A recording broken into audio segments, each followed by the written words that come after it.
ngayon, ito yung seat work nyo kahapon. Number 1 is common monomial factor. Number 2, mula 3 hanggang 4, that is difference of two squares. Okay.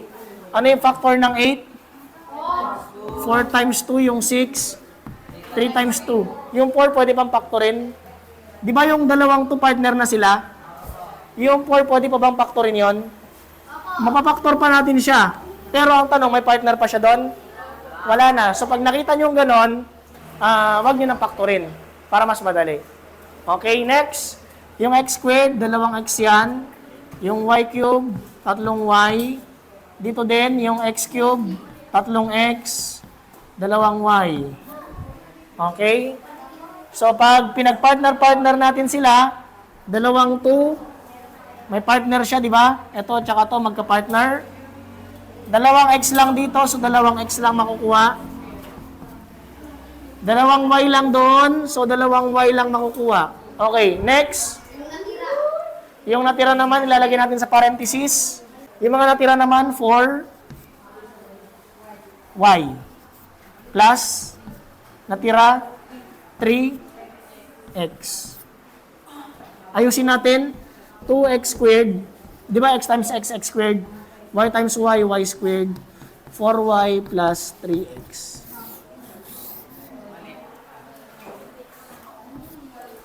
Okay?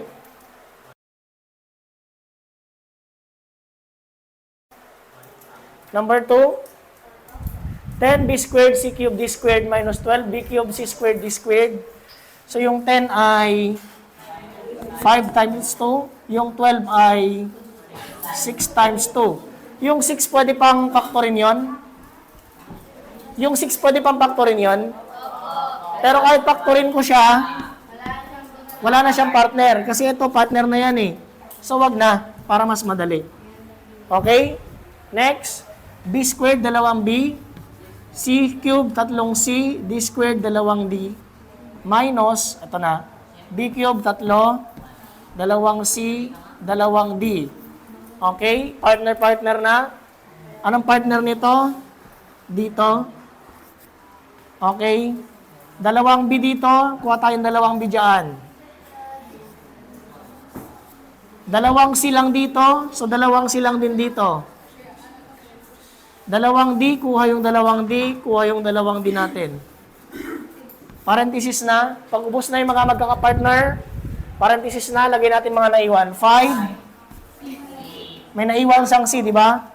C minus 6B.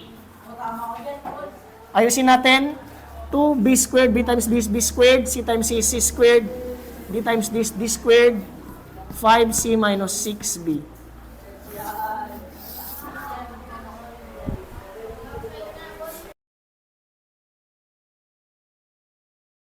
Next, difference of two squares naman. Ito pinakamadali. 25 galing yan sa 5 times 5, x squared is x times x. 6 times 6. Y times y, hatiin. Yung isang 5, plus minus muna, plus minus. 5, 5, x, x, 6, 6, y, y.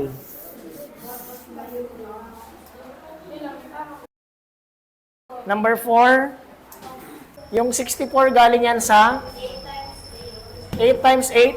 So, yung x to the 4th galing yan sa x squared times x squared. Y times y naman tong y squared. Yung 81 galing yan sa 9 times 9. Yung w raised to 4, w squared times w squared. Y squared is y times y. O, hati-hati na. Hatiin na. O, plus minus, pero pwede ring minus plus. Okay, next. Isang 8 dito. Isang 8 dito. Isang x squared dito. Isang x squared dito. Isang y dito. Isang y dyan. Okay. Next naman, yung isang 9 dito. Kabilang 9 dito. Yung w squared, isang y dito, Ay, may Y din dito? Pala? Oh. Okay na yan. Ano ba to? Z? Z to? Ay, Z pala to. Y nalagay ko. Kaya nagtaka ako eh. Okay, o Z.